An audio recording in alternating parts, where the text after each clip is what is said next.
Hello, hello. So this is A.W. Tozer, the 3-book series.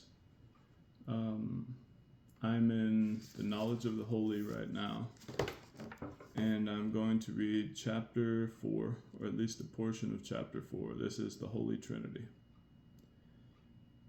God of our fathers, enthroned in light, how rich, how musical is the tongue of England.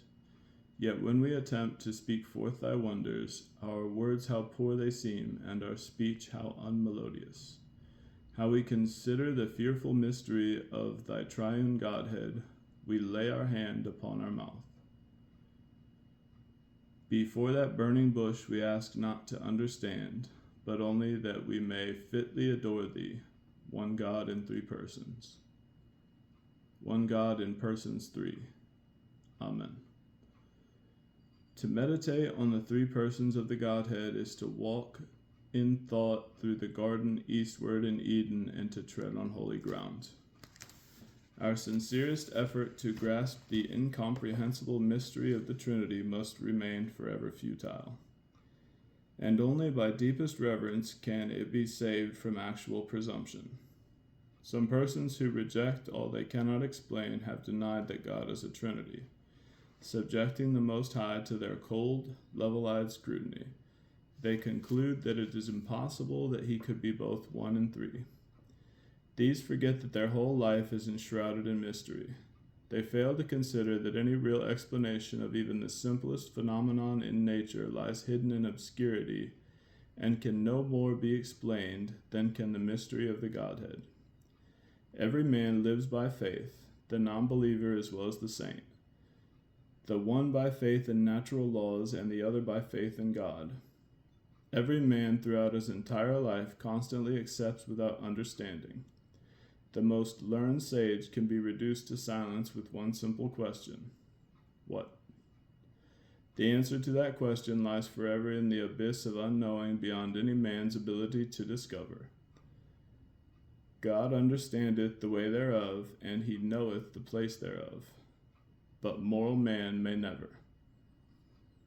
Thomas Carlyle, following Plato, pictures a man, a deep pagan thinker, who had grown to maturity in some hidden cave and is brought out suddenly to see the sun rise. What would his wonder be, exclaims Carlyle, his rapt astonishment at the sight we daily witness with indifference, with the free, open sense of a child, yet with the ripe faculty of a man. His whole heart would be kindled by that sight.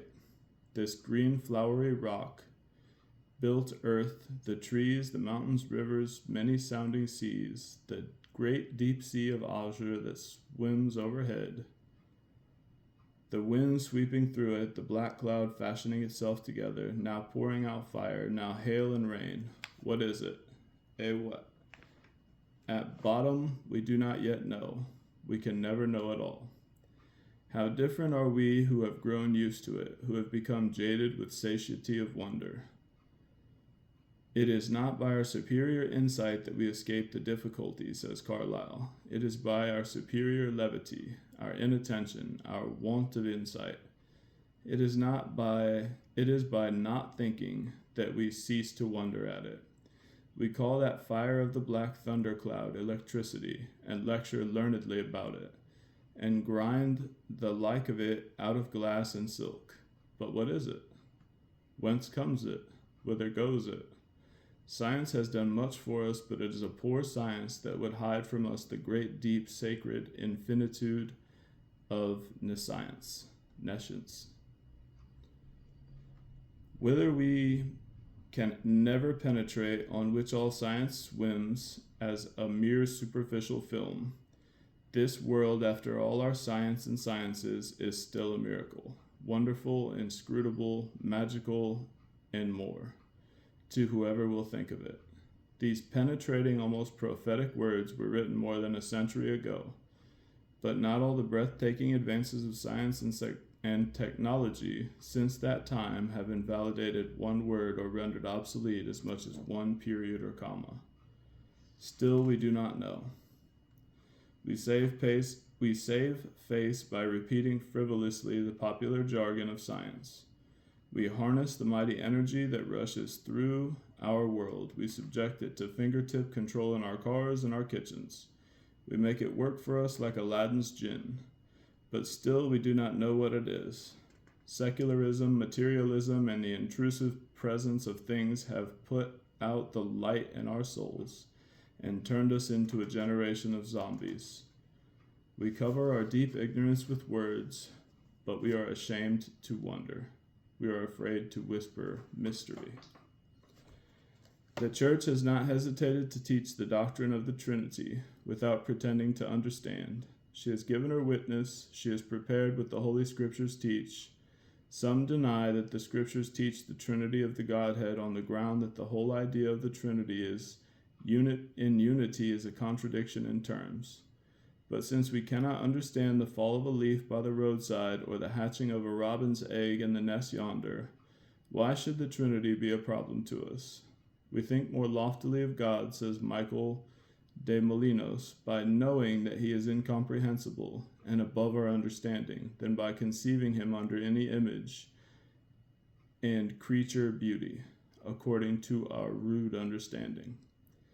Not all who called themselves Christians through the centuries were Trinitarians, but as the presence of God in the fiery pillar glowed above the camp of Israel through the wilderness journey, saying to all the world, "These are my people," so belief in the Trinity has since the days of the apostles shone above the church of the firstborn as she journeyed down the years.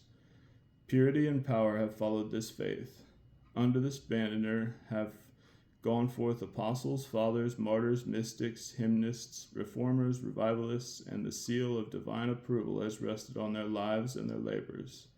However they may have differed on minor matters, the doctrine of the Trinity bound them together.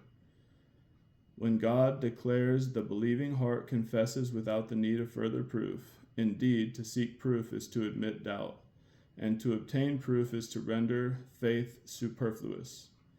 Everyone who possesses the gift of faith will recognize the wisdom of those daring words of one of the early church fathers. I believe that Christ died for me because it is incredible. I believe that he rose from the dead because it is impossible. And with that, I must go.